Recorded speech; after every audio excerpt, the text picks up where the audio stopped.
anyone in the country can apply for our grants. What we do is we give out one-time, no strings attached cash grants to new and expecting moms in vulnerable populations. Someone can come to our website and they apply for support from us. That's Sarah Croce. I'm Cara Duffy, and this is the Powerful Ladies Podcast.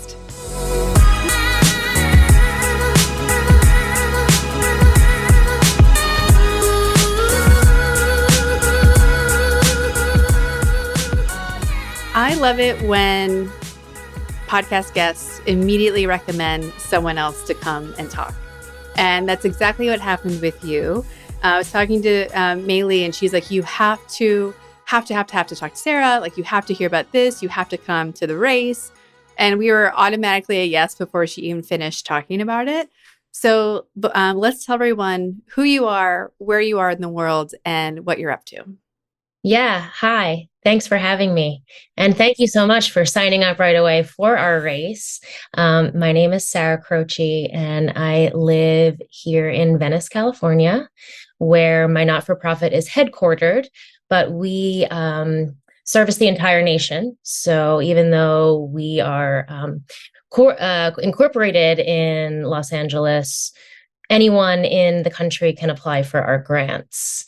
What we do is we give out one-time, no strings attached cash grants to new and expecting moms in vulnerable populations. So what that looks like, someone can come to our website and they apply for support from us. And they could ask for anything from a birth doula, which is what I do, to a postnatal doula. Lately, we've been getting a lot of requests for pelvic floor physical therapy support, lactation consultation.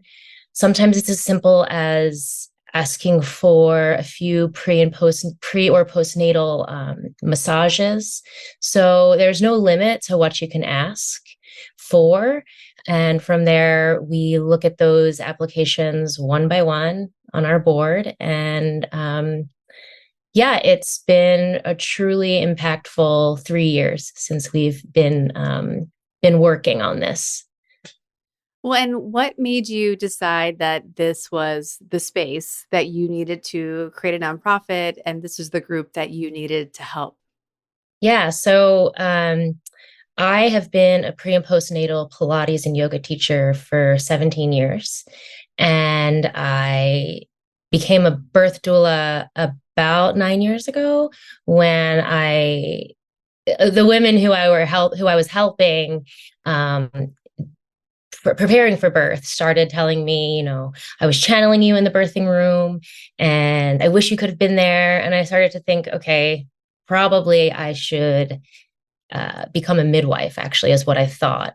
I had been living overseas for a while before that, and I met a midwife who kind of very quickly looked at me and said, oh yeah, you're a midwife. And that inspired me to look into it. In the States, it's a little different.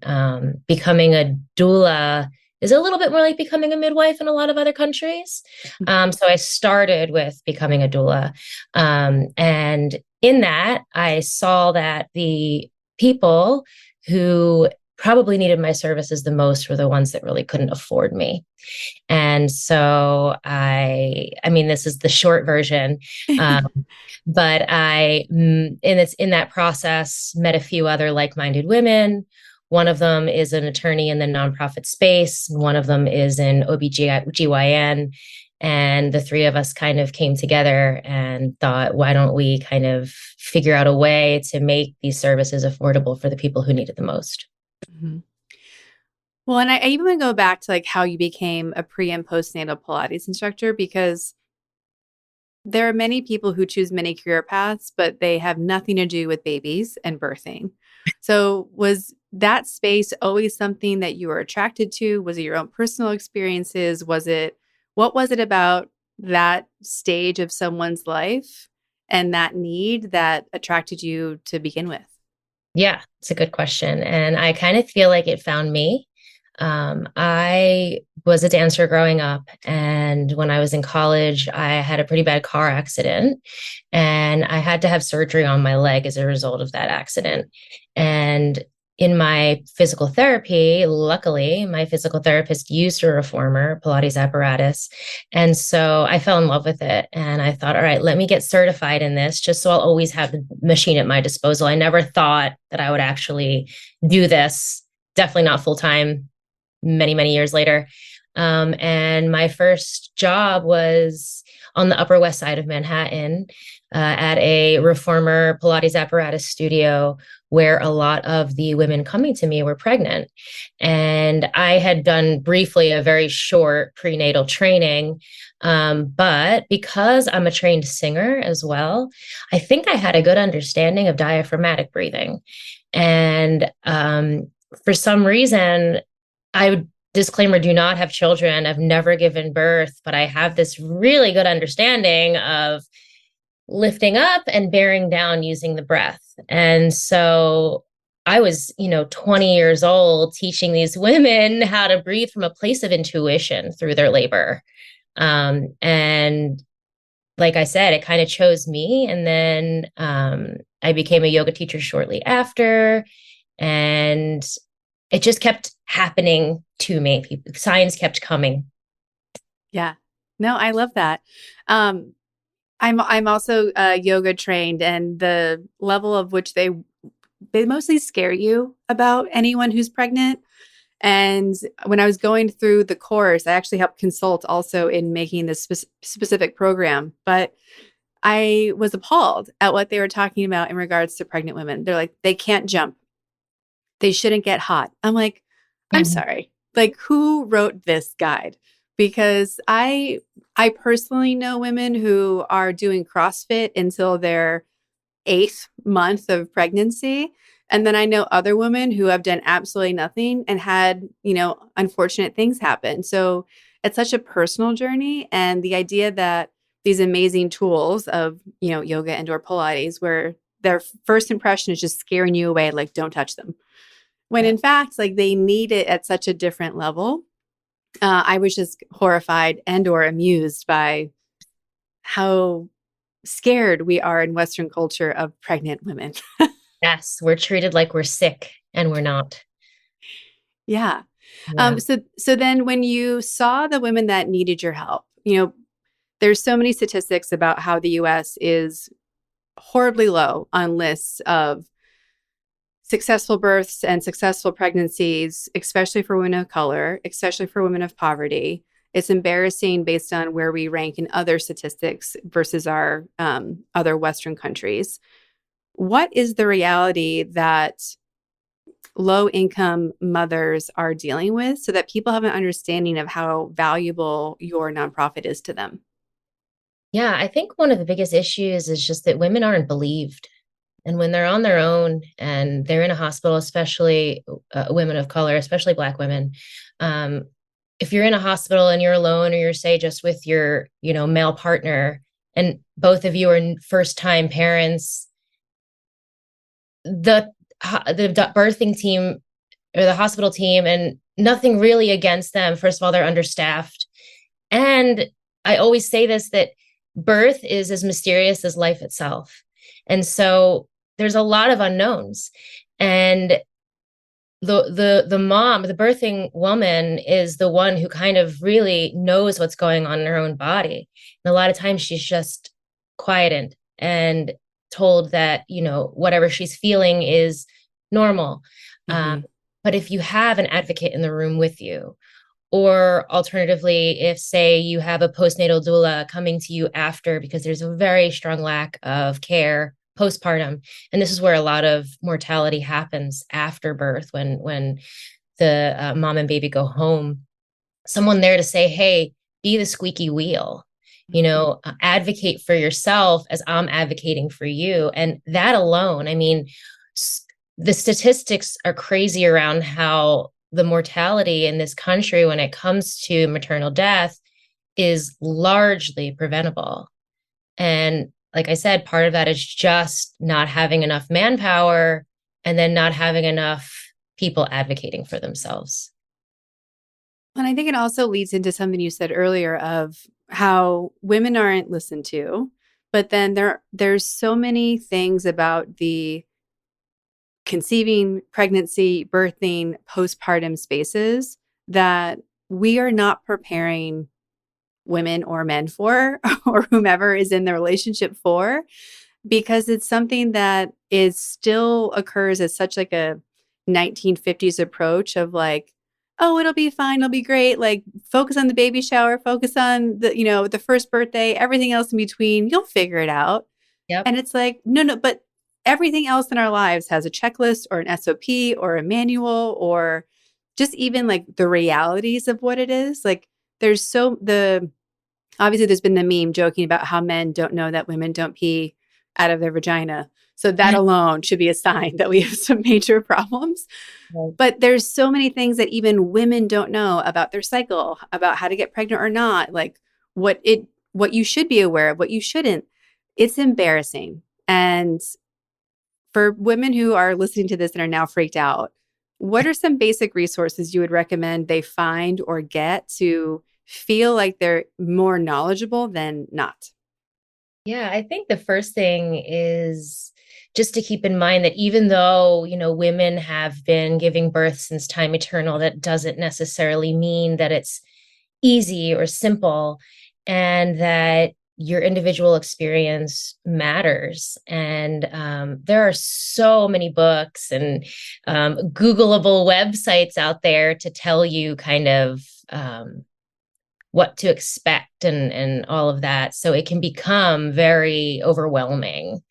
I wish I had like the book for Yeah. someone. There is one author who is an amazing source of knowledge, and I like her because she's pretty nonpartisan. So she is just giving the facts, and her name is Emily Oster, and I'd recommend anything she wrote.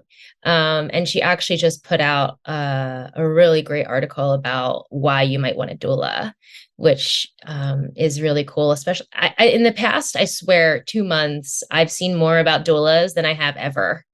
It's been really cool. I think there's really a buzz around it, and I mean the statistics around having a doula are staggering. And they say there's a quote that says that if a doula were a drug, it would be inhumane to not give it to a birthing woman. That's how effective we are. Um, so again, not everyone can afford a doula.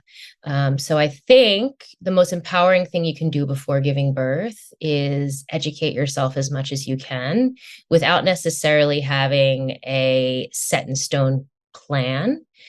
Um, the more you know and walk into that birthing room and say, oh, I know what that is. And actually, I know that my right is, or I know that its alternative option is, then they're like, oh, this birthing woman has done her research, and we're not just going to be able to say, yeah, that's normal and walk away.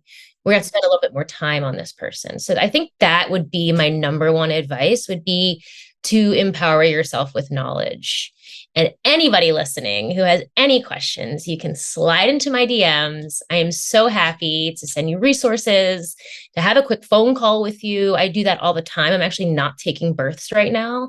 So part of my part of what I'm giving right now is a little bit of that, kind of like just like a quick consult, because it doesn't take a whole lot to say, oh, I didn't understand what Pitocin is. I didn't understand that if I take an epidural, I can't stand up again and I have to be monitored all the time. So it's these little things that go a long way. And what is your handle so people can find you before? We'll say it again later, but so they get Yeah, it now. it's just my whole name at Sarah Croce, SarahCroce, or you can hit up the Village as well. We're the Village for Mamas Yeah. on Instagram. Yeah. Well, there's so many words that are brand new vocabulary when you're going to become a parent. And then there's so much that we don't know. And I think historically they'd be like, oh, like you want your mom in the room. And it's like, my mom hasn't given birth for how many decades at this point? Like, she doesn't remember that experience. She doesn't know. She has no idea about modern medicine technology in this space. Like, yes, might want her there from an emotional support perspective, but I want somebody who knows what's going on so that I can be in the moment and potentially black out and know I'll be okay. Like you need to build that team around you. And I think it's very similar to having a business or a nonprofit. Like you need a team of resources to kind of protect you and create that space so that you can focus on the task that you have to do in that room. And I'm just imagining myself like having a wheel and a cart of like books and resources and my own telephone to like phone a friend. I'm like, that's so overwhelming. If just having a doula there to be like, okay, you've got all those things for me. Great. Awesome. Thank you. Yes, absolutely. You There's know, something to be said actually for just having any reliable, calming woman in the room. There's all these studies around just this was so cool when I first became a doula. I found out there was this really early on study where even just having another female in the room sitting in the corner knitting while going through birth, the birth outcomes were much more positive, meaning less C-sections, less need for any kind of medication if they didn't want that. And that's like a hormonal thing, similar to how when females spend time together, they start to cycle together. Um, so if you can have someone, like I said, who's reliable, because one thing that's true is if you're going to attend someone's birth, you have to be on call for whenever that baby's about to come. So for me, if I take on a birth for a whole month, 2 weeks before, 2 weeks after, I'm on call for that mom, waiting for that phone call to say, okay, it's time. But yeah, if you have a calming like sister or friend who can be there for you just to hold space, along with if you have a male partner, like if they want to be in the room, great. But it used to be that like all the village women would come together mhm. and help that birthing person. And so there's something really powerful in that. Do you see that more and more women are looking to ancient wisdom or things that we've known and forgotten in this space? Because I feel like doula is one of those things that we've always known we should have. And to your point, it's like trending again from an article perspective. Do you see that changing radically? Is there conflict with traditional Western medicine in these spaces? Like, is it coming more together? How is the trend shifting in what people know is available and what they're kind of demanding that they have access to? I might be in a bubble here in California, but here, if a doula it comes to a hospital birth, it's like the birth team, the labor and delivery nurses, and the doctor, they're usually very excited. It's like a great thing. As far as birthing women who want doulas, I've seen both extremes. A lot of women are like, I really would love to have someone there, whether I can afford it or not. But you do have those women that are like, I would never want someone else in the room. And actually, if that's what they're feeling is really strong, that's probably really valuable to know. And hopefully that means that, what they're comfortable with is what will be most successful for them. Does that answer the question? I think so, yes. Yeah.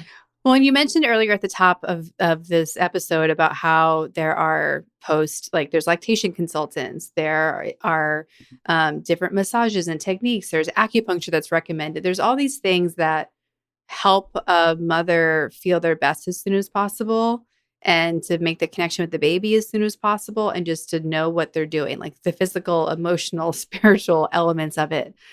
None of that is covered by insurance usually. I was hoping that's where you were going with that. Correct. That's the thing. It's so expensive just to have a baby. I mean, if you have a baby in a hospital, even if you have insurance, you suddenly get a $4,000 bill at the end of it, at least here in LA. And that's just for starters. That's just for having the baby. If you had any complications, it gets bigger from there. So basically having a baby is expensive. And then if you want to give birth and go through the postpartum experience with grace, as we say, that's tens, if not hundreds of $1,000s more expensive. And so that's where the village comes in. So we help women who can't afford these things get access to that care in real time. So, especially when it comes to lactation, that's a thing that we have to jump to right away. If someone's having trouble breastfeeding, we need to get that money to them as soon as possible so they can, make that happen right away. I love when a birthing mom is just ready. She either has a lot of people around her for support, or she happens to have access to the cash that she needs to have that grace, but it's so rare. And then there's some people have the access, but they're not supported by their partner. And so even though, a lot of partners, unfortunately, just don't understand the hormones around it. So mom will come home and they'll be like, what do you mean you don't even have a job? All you have to do is watch this baby. Like, why do you need a night nurse for $40,000, which is what it costs to have a night nurse?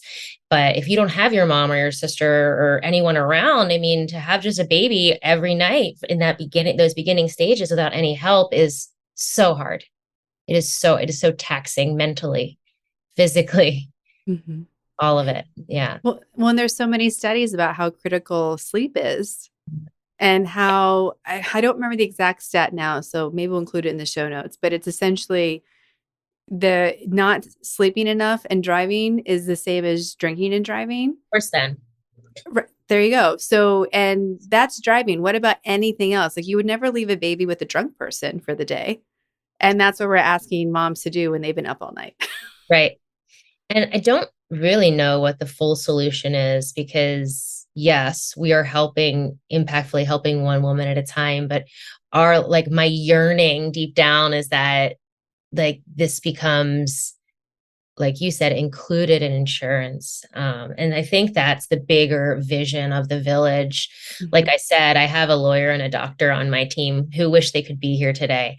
And I'm in the process of becoming a nurse midwife. So I'll have a little bit more of a seat at the table as well, once I'm kind of in the Western system. And I know a lot of doulas were like mad at the hospitals, and you could go that way. But for me, I want to create change at the level of Western medicine and policy. And why can't we change what a labor and delivery unit looks like in a hospital in America? Why can't we change what postpartum care looks like? What's included? We have the power to do that. I know we do. And it's just a matter of sticking to it and not giving up, because it can feel really daunting.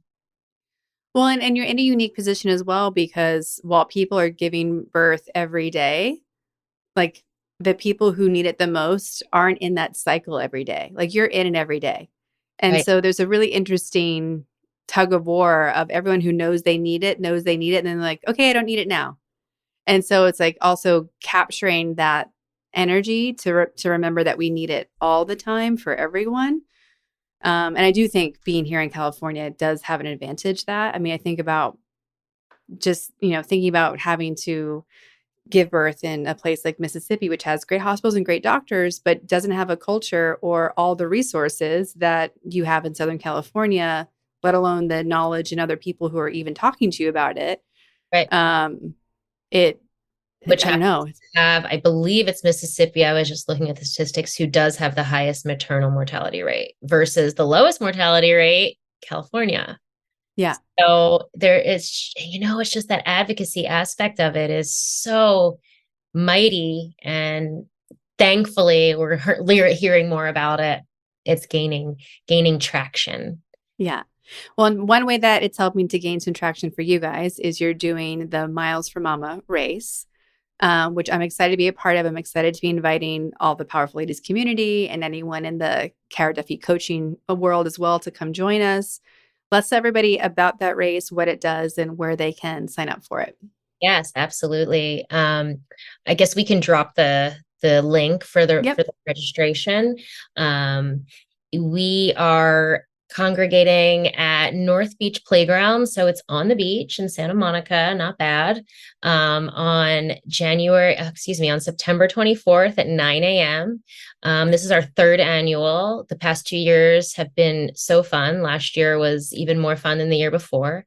it's a loop. So you could either choose to walk a mile with us or run a 5K. If you're running the 5K, it's a fun run, not officially times, but we will time you. Um, I always walk it. My husband will run it. What we do is we meet, we have coffee from a local coffee shop on Montana Ave called Primo Pesa Coffee. They're amazing. Um, we have other sponsors that provide food and other drinks, and we kind of have like a on your mark, get set, go. The walk itself is really fun. We call it walking the walk for moms in need. And then on the way, it's a loop. So we end where we began. The kids all end up playing on the playground. You don't need to have a kid to come. In fact, we would love for people who don't have children to come and support. We need allies as much as we need, moms supporting moms. And then we have a big raffle at the end. We're giving away some really cool prizes this year, including coaching sessions with you, which is going to be a Yes. item. And it ends up just being a really fun afternoon. This year, I'm super excited that my mom and my aunt are actually hosting a sister race in my hometown. So that'll be going on at the same time as ours. So that'll be really nice as well. The biggest thing that anyone can do is show up on the day. That's like, we need bodies in the room, getting excited for the cause.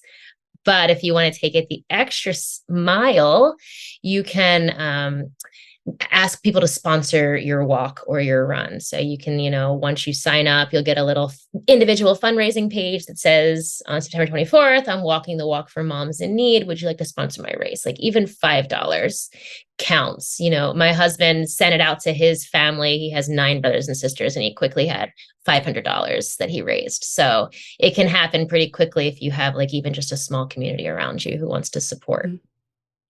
Well, and what a great excuse just to get outside and be around like-minded people and know that, a great morning in Santa Monica is going to make such an impact for people who you've never met and to really make a difference that matters. There's so many causes out there and it's so hard to choose which ones to support sometimes. But I love that the grants are no questions asked. If you need it, we're vetting you and here you go. And like, go do what you know is right for you. Especially with that being the methodology that you believe in of trust the mom and what she needs and what she is asking for and saying isn't okay or is okay. It's just, we don't help the people who need it the most sometimes, I feel. Right. And this is such a direct correlation between helping a mom helps the kid, helps the community. Like it has an echo effect that I'm sure you guys aren't even measuring yet, of what happens when you help a mom. And like how it even shifts for their kid in the future and themselves. Actually, exactly. And then the siblings, they say like the biggest impact you can make in the world is women having children, because then it's just a brighter future, right? It makes sense. Yeah. Well, and there's the idiom of like, how the mom goes, how the family goes, and statistics prove how the women go, the whole community goes. Right. So it's, there's so many overlapping correlations that are just aligned with what most people care about. Mm-hmm. Exactly. You hit the nail on the head right there. Well, you mentioned your hometown and there being a sister race. Where is that one happening? That is happening in Merchantville, New Jersey. So that's South Jersey, right outside of Philly. And that'll be at 10 a.m. Eastern time that same day. And same thing, actually, my mom and my aunt right now just called me. They're like walking around on their feet, like soliciting small like businesses, asking for support, donations, sponsorship. So this is their first time. So they're just kind of getting started with like, how can we get someone to like power our race with a coffee sponsor, things like that. So it's gonna be fun there too, and it's gonna start and end right at my brother's bar. So there'll be a little after celebration at his bar. So very cool. Yeah. Mm-hmm. So when you were 8 years old, were you in New Jersey at that time? I was, yes. Yeah. What did you think your life would be like? Like, what were you going to be when you grew up? Where were you going to live? I've always, right or wrong, I think I've always been the kind of person that didn't have a whole lot of future idea of what Hmm. I would be doing. I kind of always had this understanding that we don't know, like who knows. Yeah. Even as a kid, I never really thought like I definitely want to have kids and I definitely want to get married because I was always just like, who knows if I can get pregnant? Like, who knows if I'm going to meet someone in time to have a baby, all of those things. But I was like I said, I was a dancer and a singer. And so, I kind of thought I'd be on Broadway, I guess, if I had my way, but life got in the way of that, especially my car accident, actually. Mhm. Um, and so but I was thinking if I could tell my 8-year-old self anything, it would be to stand up straight because I'm a Pilates instructor now and all I see is posture as I look around. And when I see kids Yeah. these days, they're so slumped over their phones and your posture starts from your core, from your center. So like really finding your center is a metaphor. It's not just physical, but if you're like tapped in to the center of your body, then you can sit up a little bit straighter and then your confidence changes. And with that, kind of, you can go anywhere and do anything. Well, and speaking of going anywhere and doing anything, creating a nonprofit is not a small task. And running it day to day is an even bigger task. How are you managing that and everything that you're up to and having a life and friends and a husband, like all these things? How are you balancing it? And where have you found like the biggest conflicts with what you're committed to doing, but the realities of time and space? Yeah, that's also a really good question. I always tell people if you're thinking about starting a nonprofit, really think hard because it is the job that keeps on jobbing. It's always hanging over my head. I feel like I could always be doing more. As I said, I'm a yoga teacher. I don't teach a lot of yoga anymore. Only when I do, I host international retreats pretty much every year. I'm actually skipping this year. Um, and so, but for me, I'm a huge meditator. And meditation is what gets me through all of what you just said. Meditating on being enough and doing enough. But I spin out. I spin out and I have a lot going on because I'm also in school, as I said. Um, but spending time with my friends helps when I can. I've started um, doing once a week. I have a girls group that hangs out and we do something, whether we like go and have a happy hour or we go to the beach. And I really try to stick to that because having a Mhm. strong group of females around me, just like in the birthing room, it's so important. Uh, Mhm. my husband is incredibly supportive too, so that really helps. Um, and you know, I do set aside a specific time to work on the village stuff. And then if it leaks in, that's okay too, every once in a while. It does. Yeah. But I think as I get more and more um in it, this is our third annual and already I have a bunch of sponsors already. I already know what I'm doing this year. This year is just about like getting bodies at that North Beach playground at 9 a.m. on September 24th. I'm able to focus on that more this year Mhm. because the sponsors have returned and we know what the general day looks like. It's not as hard from that aspect of things. So yeah. Mhm. Well, it's I started coaching in the nonprofit space and then moved into for profit. And now when somebody says, "Should I start a nonprofit?" I'm like, "No, I know. I no." didn't want to say that. I actually do say no. But it's true because like it's as much work as for profit, and then there's Yeah, extra so hoops. you know. Yeah, and there's so many ways to be a B Corp or a social corporation. Like you can still give away so much of your money. Yeah. And like there are so many ways. Not that and some nonprofits are like easier to run than others. But I know for everyone who started a small nonprofit or a small business, like it's just the admin work that gets in the way so often. And people don't talk about that a nonprofit is the same. It's just a tax shift. It's a tax shift with more admin work. And you're like, is the tax shift worth it? Like, how do we shift that? Right. And then I'm sure as you've seen, it's shockingly hard to get people to give money. It is. And it's like you said, they're spread thin, and Hmm. I'm actually working with Maylee, the wonderful Maylee. She is helping me to create more of an online presence. And I've literally posted one reel. So I was thinking about like before I came here, like what holds me back? And one thing that holds me back is the fact that get nervous to put myself out there and to ask people for things. But Maylee's like, just make them care, you know? So Yeah. making them care, I think, is going to create a huge shift. Like if I can say like, this is what's happening, this is what we're doing, here are the statistics. I think from there, the money could come in a little bit more easily, and not just from my, there's Mhm. only so many times I can ask my aunt for $20, you know? Yeah. So we're trying to figure out how to like find the Mhm. broader audience and, Yeah. and make them care. And then that's kind of where we're starting. And again, every time coming back to, I'm doing enough. We're doing enough. Yes. Yeah. No, Yeah. I've had a post-it on my monitor for a long time that just says educate, educate, educate. Okay. Because Yeah. I catch myself all the time. I catch my clients doing it where we forget that we're at step 8 of understanding this world that we're in, whatever our specific spaces. But the people that we really want to help are like -5. Right. Yeah. So like just going back to telling people like, what is a C-section? What is a doula? Like we forget that the basics make such an impact. And I'll forget it all the time too. Because we'll also, when you do start creating content in that educate space, or the informed space, we get bored with ourselves. So often we'll run away from that plan before the audience is complete with it. So it's a really interesting struggle of not getting in our own way and just keeping it really simple, because that's where it begins. Yes. Not getting in our own way. That's a huge one. What Yeah. Yeah. What have you learned about yourself throughout this process of being a doula, but even also of running this nonprofit? have I learned about myself? I've learned that I need a lot of sleep.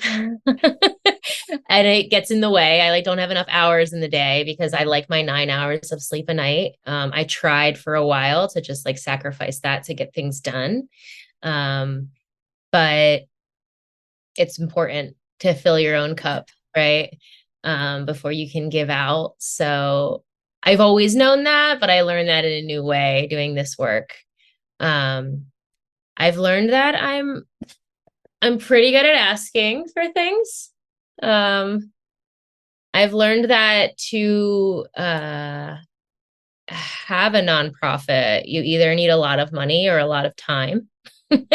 So I'm working on giving my time. Yeah. Uh, and as a doula, oh wow. I mean, I've learned that there are definitely past lives, because the first birth I ever attended, I was like, I've done this a million times before.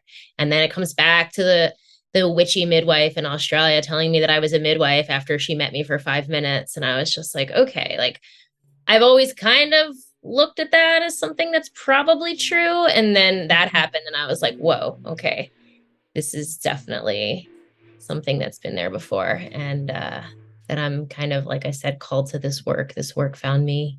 Mm-hmm. When you hear the words powerful and ladies, what do they mean to you? And are their definitions different when they're separate versus next to each other? Oh, wow. Well, it's funny because ladies, you hear the word ladies and you think of like, someone who's like proper and quiet. And so I think putting those words together actually is really powerful, because, it's kind of this idea that ladies can be all things. And yeah, I know I'm blessed to know so many powerful women, and starting with my mother and my grandmothers and my aunts. And I know that I am very lucky to have an amazing family. And so I've always been surrounded by powerful ladies who can do all things. Love that.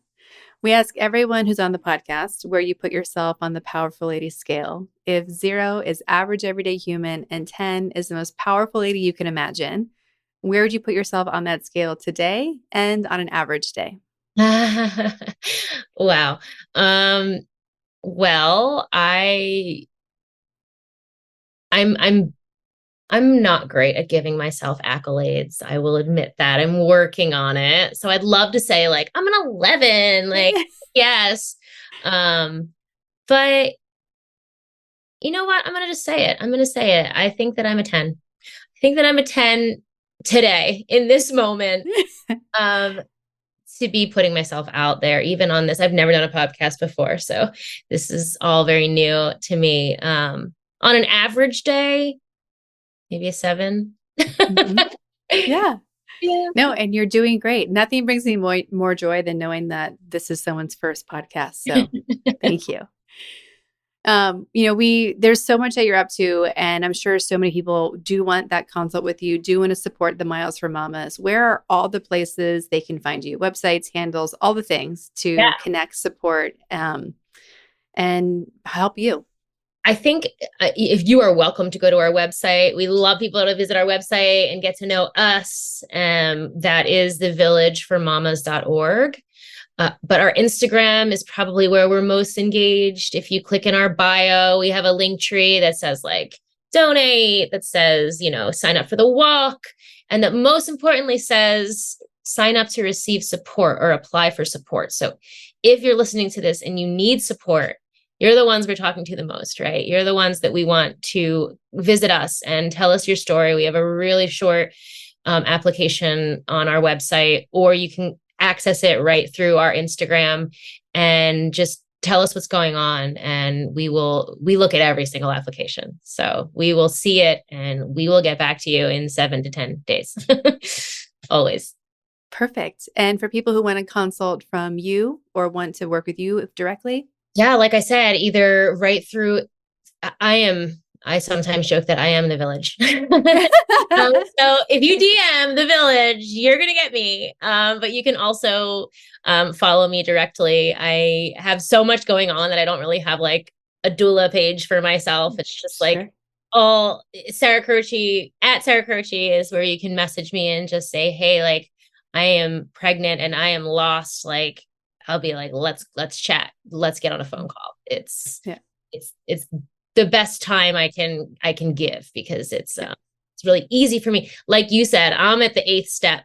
And so I know so much about this stuff that I take for granted how much I know. And so it's easy for me to just kind of tell you a few things, set you on the path. Well, we know that you guys definitely need donations, and you definitely want people to come and walk and run in September, which all the links will be where we post this and in our link in bio as well once this episode is live. But what else do you need? I think this is a really supportive, helpful community. I believe firmly you never know who has that next key that's going to unlock something for you. So what is something that you're trying to manifest or on your wish list? Yeah, so we just launched a new program called the Pay It Forward program. And so if you have a storefront, it's best, most impactful. What we will provide for you as a partner is, well, we'll put you on our website as someone who is, actively helping women in need. And we'll provide a little plaque that you can place at your point of sale, and people can scan the QR code and make a small donation to us. You'll get your own little fundraising page so you can track daily, weekly, monthly how much you're contributing. We have like little, celebrations and parties for our partners. And so if you wanted to get involved in that, even if you don't have a storefront, you can pop it on your website as well. We give you a little badge that you're a proud Pay It Forward partner. And so that's something we just started. So we're hoping that kind of helps with some more passive donating. And then the other aspect of for the race, so more immediately, anyone listening who has like some swag they want to contribute to our swag bags. We are always looking for those. In the past, we've had like diaper rash cream, and we've had like CBD lubricant, like all kinds of cool donations, little like snack bars, little squeezies, anything goes. And then finally, like anyone who wants to donate product for anyone to eat or drink during the event. We've just remodeled this year that this is like our one big fundraising. We were doing four fundraisers a year, like that was our big one, but 3 others, and it just got to be too much for me. So we're kind of putting all of our efforts into the Miles for Mamas. And so that's kind of a lot of our focus is there right now. A lot of my focus is there right now, especially because it's only 7 weeks away now. Yep. Yeah, amazing. Well, it has been such a pleasure to meet you and talk to you today. I'm so excited to be participating in September. Yes. Um, but just thank you for the work you're doing. I've said it before in this podcast that when I have these chats with guests like you, I get to sleep better at night knowing that someone's worried about something I am, but they're doing something about it so I can focus over here. And so just thank you for the work you're doing and who you are and what you're committed to for moms everywhere. I love that. Thank you for this platform and for so readily signing up. And I can't wait to meet you in person.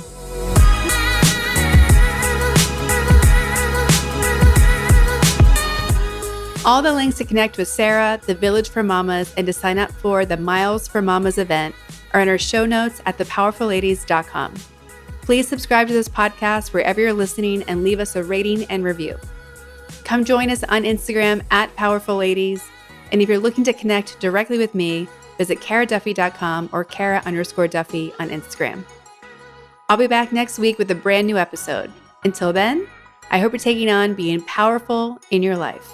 Go be awesome and up to something you love.